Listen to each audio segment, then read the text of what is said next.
The Warhammer universe is a vast one. Not only is it filled with tons of creative races, events, and weaponry, but it is also filled with plenty of material for amazing video games. And there have been a lot of amazing games released over the years, from Dawn of War to Space Marine to Vermintide. But there have also been a slew of bad titles, those games that don't use the license to the fullest and aren't fun to play. And now, Battlefleet Gothic Armada 2, the latest outing from Tindalos Interactive, is here. The question presents itself: which category does this game fall into? The sequel to 2016's space combat epic, Battlefleet Gothic Armada 2 has you piloting great warships through the stars and waging war against the forces of chaos. You'll be playing through the fall of Cadia in this journey. For fans of the Warhammer universe, you already know how important this moment is. For newcomers, just know that there were millions of warriors involved in this war, and that means you'll get to play as a lot of different races. Story is presented both through in-game cutscenes as well as through beautiful animated cutscenes.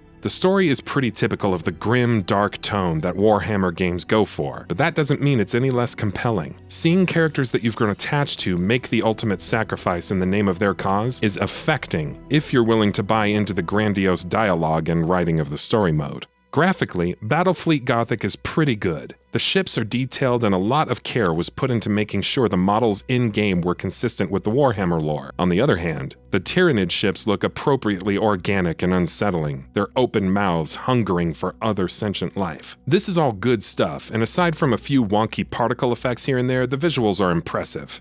Gameplay in Battlefleet Gothic consists of maneuvering your ships around the playfield while engaging with enemy ships. You can generally win in two ways, either through complete destruction of opposing forces or through capturing set points on the field and accumulating enough points. This opens itself up for multiple playstyles. You can bum rush the team as soon as the match starts and swarm over them, crushing them before they have the chance to get any points and potentially catching them far away from backup. But you also have the option of stalling the enemy with smaller attacks while you send other ships off to capture points. There's a lot of creativity allowed by these wind conditions, and it really helps differentiate each battle. Battles can also include more interesting twists, like meteor showers that will constantly have you relocating your fleet to avoid collision. You also have access to a stealth mechanic, letting you shut off your engines and lie in wait in a clouded area. There's nothing more satisfying than hiding yourself right next to a point, waiting for your opponent to come by, then lunging out right as they start to make themselves comfortable. During the campaign mode, there will be 3 races you'll play as that all fight for their own purposes and creeds: the Imperium, the Necron, and the Tyrannid.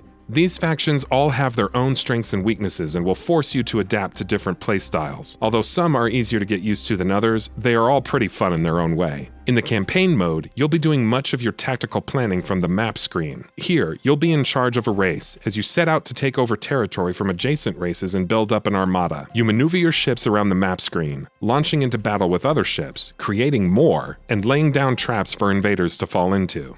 This mode is really engaging and does a lot to highlight the differences between the races. While the Imperium follow the tried and true formula of expanding, building, and defending, the Necron use existing ships to explore enemy territory and unearth lost technology. And then there's the Tyrannid race, which opts out of strategy and instead chooses to consume conquered planets, grow more ships, then move on to the next conquest. All 3 races have their own flavor, and it's not a slog to go through each campaign due to their differences. But let's talk about the races really quick. First up is the Imperium. The Imperium is your standard class. They're pretty well-rounded, and it's no surprise to know that they act as your introduction to space combat. Their ships are moderately fast, decently bulky, and have access to a good amount of artillery. Although they don't specialize in anything, they're an effective jack-of-all-trades race. You'll have the skills to experiment with all kinds of playstyles with this race and see which one fits you. They act as a good entry point into the combat of Battlefleet Gothic. The Necron are a little bit different, but still similar enough that the skills you learned as the Imperium won't go to waste. You'll have access to new abilities, and although you can still deal good damage, they aren't as offensively focused as the Imperium. Necron ships are slow-moving, but also have the ability to instantly teleport a short distance away. The cooldown on this teleportation ability is quicker than you would think, so any effective Necron force should be abusing it as much as possible. There's also an ability to instantly recall any ships to the location of a central flagship, which comes in incredibly handy. Overall, the Necron are all about quick strikes and disorienting your opponent. Once you strike, your goal is to do good damage, then retreat somewhere else once your enemy gets their bearings. And then we get to the Tyrannid campaign. These organisms are the bane of the systems, and you'll come to understand why as you play through their campaign. Tyrannids are all about overwhelming the opponents. These ships have the ability to quickly rush ahead and can lunge at any point. Tyrannid ships always start out their turns in stealth mode and take no damage from flying right through asteroid belts or plasma storms. This means that there is almost no direction safe from a Tyrannid attack. You'll usually find yourself lying in wait for prey to happen by before you strike. You can send out a swarm to eat away at ships nearby, or even launch your tongue out to catch opposing ships and bring them in closer to your forces. You'll feel how gleeful it can be to have an opposing force on the ropes trying to escape you. Tyrannids are a lot of fun is what I'm saying.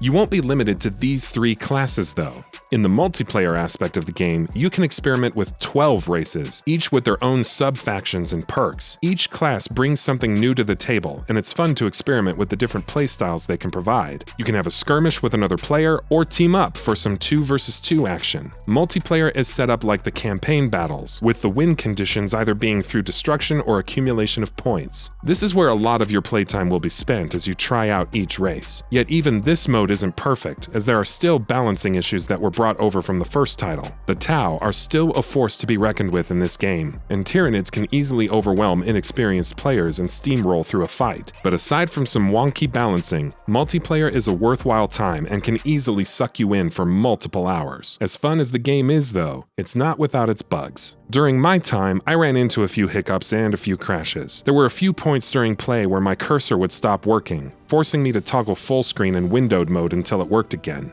During the campaign, scripted events would also end up not loading, preventing me from progressing further and forcing me to quit to the main menu. There were also smaller issues like sound clips not playing or ships refusing to move occasionally. The team at Tindalos Interactive are aware of a few issues and are working to fix them, but I can understand if the lack of polish is a turnoff for players. Overall, Battlefleet Gothic Armada 2 is a great game for fans of the franchise. And for those sitting on the fence, if the concept of guiding a fleet of warships across space, slowly taking out the opposition, and building up stronger and stronger forces appeals to you, then this game may just be the one for you. Although the gameplay of Battlefleet Gothic won't appeal to everyone, those that it does resonate with will find a unique experience from other space combat titles on the market.